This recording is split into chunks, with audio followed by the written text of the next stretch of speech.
My name's Ethan.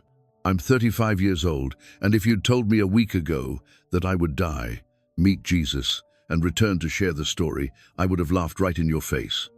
Not because I'm mean, just because I was that typical skeptical, worn-down adult who keeps his head down, pays the bills, and doesn't bother with what he can't see or touch. If you'd told me I'd be sitting here now, telling you about my near-death experience, I would have rolled my eyes. But life has a way of flipping everything upside down when you least expect it. Let me start by painting you a quick snapshot of who I was before this all happened. I had a decent job, a small apartment, and just enough stress to keep me busy from dawn to dusk. I believed life was short. You get what you get, and then you're done. There wasn't time in my schedule for anything spiritual, church, religion, faith. Sure, I respected other people's beliefs, but I figured they needed a cosmic security blanket. Me? I assumed I was doing fine. I wasn't hurting anyone, so that made me a decent person, right? But then came the day that changed everything. It was just a regular afternoon. I don't even remember if it was sunny or cloudy. It was that ordinary. I might have had toast for breakfast, who knows? In any case, I was at work when the first tremors started. At first I thought it was a big truck rolling by or construction work, but within seconds it escalated. The building groaned, the ceiling lights flickered. The ground was shaking so hard my chair started sliding across the floor. Then it got worse. Windows shattered, walls cracked, and the air filled with a rumble that sounded like the planet itself was roaring in pain. I've never experienced an earthquake like that. One moment, I was hunched over my desk, tapping away at emails. The next, every survival instinct kicked in. My heart hammered in my chest. People shouted and ran for the nearest exit. I sprinted out the door with the crowd, ducking falling debris and dodging snapping power lines. It was like a war zone in the street sirens, screams, the crashing sound of buildings giving way. My focus was on survival, find open ground, get away from structures that could collapse on top of me. As I turned into an alley, I heard a deep crack behind me. Before I could even react, something massive, maybe part of a roof or a wall, hit me from behind. I felt the crushing weight, and then nothing. No pain, no fear, no sound. Absolute nothingness. When I came to, I realized I wasn't in my body anymore. I was floating a few feet above the carnage. At first, I thought I was in shock, my mind dissociating to protect me from pain. But it was too real for that. I saw my body below, half buried under slabs of concrete and twisted metal. Nobody was checking on me. Rescue workers and bystanders were rushing around, pulling other people from piles of rubble. The city block looked like a nightmare. But I wasn't afraid. If anything, I felt a calm, weightless peace that contrasted so sharply with the chaos around me. It didn't make sense. I should have been panicking, right? Yet there I was, realizing I was dead and somehow feeling this uncanny serenity. Time seemed to stand still. The screams and sirens grew distant, like I'd muted the world. Then I sensed a pull, not a physical tug, but more like an invisible force deep in my spirit, gently drawing me away. It wasn't compelling me to follow, it was inviting me. And for reasons I can't explain, I didn't resist. Suddenly, everything shifted. I was no longer hovering over the earthquake zone. I was somewhere else, a place of profound quiet, like the air itself was alive with stillness. It wasn't empty, it felt more real than anything on earth. Colors, or the idea of them, were more vivid than I knew possible, even though I didn't see them with physical eyes. I felt a presence before I saw anything, holy, powerful, intense, but not harsh. It felt like pure love, with a side of awe and reverence. A moment later, I realized who it was, Jesus. Not the painting or Sunday school version, but the real Jesus. He wasn't just an image, he was a presence that filled this entire realm. And the instant I understood who he was, I also recognized how small I was in comparison, and yet I felt incredibly loved. He didn't come stomping in with thunder and lightning. He simply appeared. And when his presence manifested, the reality around us seemed to pulse with life. The light that radiated from him wasn't just bright, it was alive, layered with warmth and love I couldn't possibly describe. It wasn't some cheesy, romanticized glow. It was more like a tangible expression of truth itself, shining straight through me. He looked straight at me, but it was more than looking. He saw me, every thought, every motive, every hidden corner of my heart. There was nowhere to hide. Yet I felt no judgment in the condemning sense.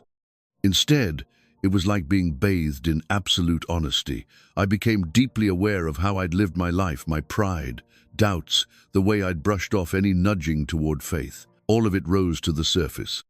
But here's the crazy part. In that gaze, I also felt nothing but love. He wasn't disgusted or angry. He was sorrowful over how I'd missed out on truly knowing him all these years, but he still radiated unshakable love. My legs, if you can even call them that in this spiritual form, gave out, and I sank down in humility, overwhelmed. There was no performance or pretense, just raw acknowledgement that I was standing before the Son of God. He spoke, but not with a booming voice. It was gentle, and yet it reverberated through me like rolling thunder. One thing he said was, "You were made for more than what you chased." That sentence shattered me, because I realized how much of my life was spent chasing things that didn't last. Before I could even process that, it began. My life played out before me not as a slideshow or a movie, but like living memories. I felt the impact of every decision. I saw my obvious mistakes, the times I lied, the arguments, the moments of selfishness or cowardice. But then I saw smaller things, ones I'd brushed off. People I ignored, opportunities to be kind that I'd let pass, subtle nudges in my conscience that I shrugged away. I didn't feel hammered by guilt. Instead, I felt the weight of truth. Every moment of my life mattered in ways I never realized. Even offhand remarks or small acts of kindness carried ripples into other lives. I saw missed opportunities. Times I could have brought hope or kindness to someone, but didn't, because I was too busy or too distracted. Seeing that from the perspective of eternity broke my heart, because I understood how every second counts. After that, Jesus shifted the focus. He showed me not a church building or a list of religious rules, but his own heart. I saw that Christianity wasn't about checklists or trying to be good enough. It was about relationship with him, being known, loved, and transformed by walking in his truth. Suddenly, all my preconceived ideas about religion felt flimsy. Real faith wasn't about perfect attendance on Sundays or reciting prayers without feeling it. It was about saying yes to the one who loved me, even when I ignored him. He let me feel the depth of what he did on the cross, how personal that sacrifice was. I felt, in a way, his scars in my own spirit, not to shame me, but to reveal the magnitude of his love. And it became clear that rejecting that love isn't always dramatic. Sometimes it's just neglect or apathy, living as though he doesn't matter. That was me. I wasn't anti-God. I was just too caught up in my own life to care. Then Jesus showed me the world through his eyes. I didn't see actual maps or specific countries. It was more like seeing countless people going about daily life glued to phones, constantly distracted, racing from one obligation to another. I felt the spiritual numbness they carried, the fog that kept them from even realizing they needed something more. Churches flickered into view, some alive, some just going through the motions. I saw arguments online, divisions, people ignoring each other's pain. In some places, hearts were ablaze with genuine love for Jesus. In others, everything felt cold, mechanical, or just plain apathetic. I felt his heart break for those who were ready but asleep, people who were on the edge of discovering real truth but were lulled by the comforts or noise of modern life. People like I had been, who assumed they had all the time in the world to figure out spiritual stuff later, but later can vanish in an instant. "There's still time," he said, "but not much." Those words hit me like a freight train. I knew he meant that life is short and that eternity is real. Jesus didn't say it to scare me. He said it to motivate me and everyone else, because we can't afford to keep sleeping through our lives. Suddenly, he showed me a glimpse of what's coming. Not a doomsday countdown with ominous music, but a sense of worldwide shaking. I saw instability in economies, in governments, in culture.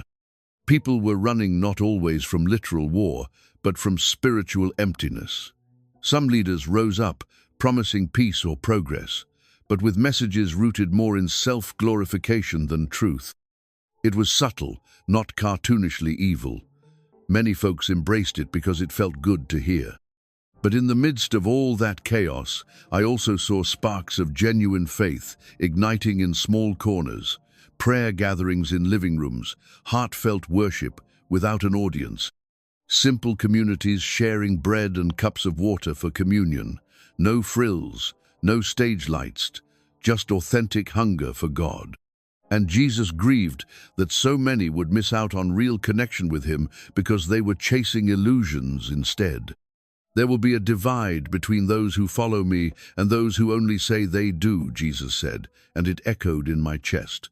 It wasn't about denominations or labels. It was about who truly surrenders to him, no matter the cost, versus who wears the badge of faith but lives unchanged. It was clear that the world is heading toward a critical point where people will have to choose what they believe, where they stand. And that choice won't always be comfortable. Yet even as he showed me all this, I felt hope.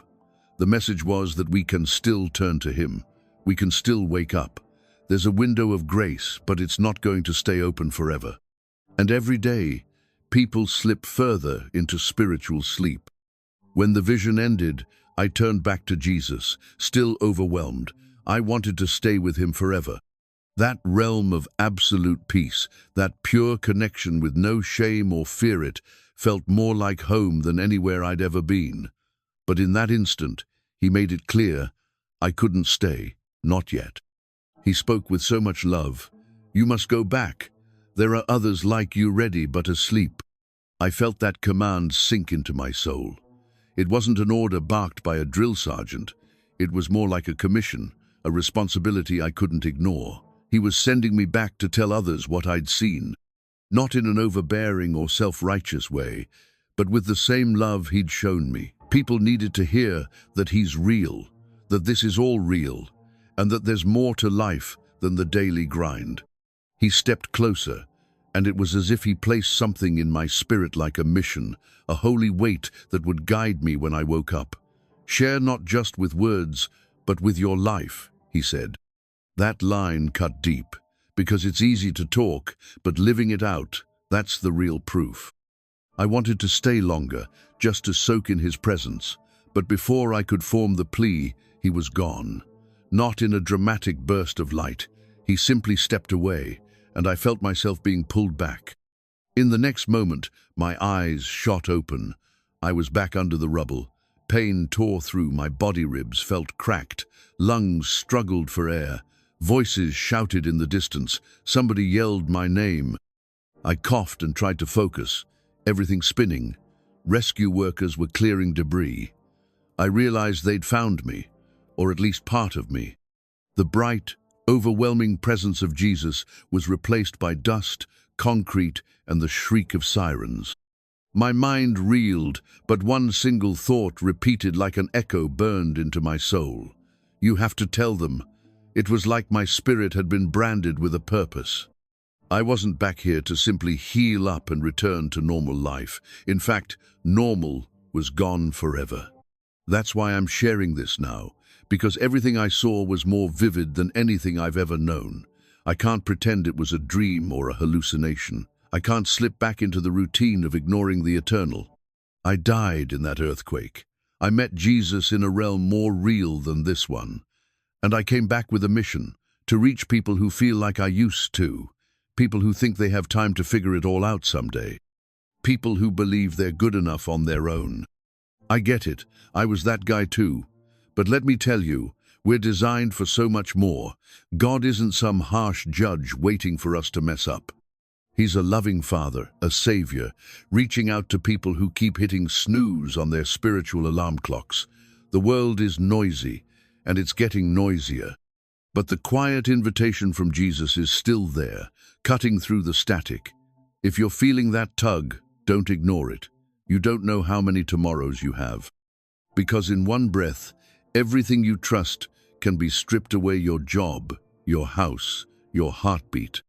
In a flash, you can be standing in front of Jesus, seeing the truth of your entire existence laid bare. And in that moment, no excuse, no distraction, and no amount of self-made morality can shield you from reality. The good news is, He's offering you love right now, not condemnation. He wants your heart, not your perfection. He wants you awake, not just busy. I know some of you will doubt my story. That's okay. I probably would have doubted it too a few weeks ago, but I'm not telling you this for applause or to sound impressive. I'm telling you because I tasted death and discovered life on the other side. Jesus is real. He's everything He said He is. And if you're willing to open your heart, He'll meet you too. I came back broken physically but alive in a way I never was before. I'm still healing from my injuries, but my spirit feels more awake than ever. All that matters now is the mission I was given: help people remember who they really are. Help them wake up. I hope my story stirs something in you: a question, a spark, anything that draws you closer to the truth that we're all meant for more than just existing. So that's my message. I was dead. I met Jesus. I returned, forever changed. And if you're wondering if there's more to life than the daily grind, if you're feeling the slightest nudge in your soul, don't ignore it. Because trust me, once you see what I've seen, you realize there's no time to waste. I'm living proof that love can chase you to the grave and back. So please, friend, wake up. He's reaching out. He's never stopped. And all you have to do is say yes. Thank you for hearing me out. I'm not here to preach at you, just sharing what happened. My life will never be the same, and I pray that somehow this story reaches the right ears and opens the right hearts. We don't have to keep living half asleep in a world that's spinning out of control. There's a reality beyond this one that's been calling all along. And I, for one, can't ignore it any longer. I hope you won't either.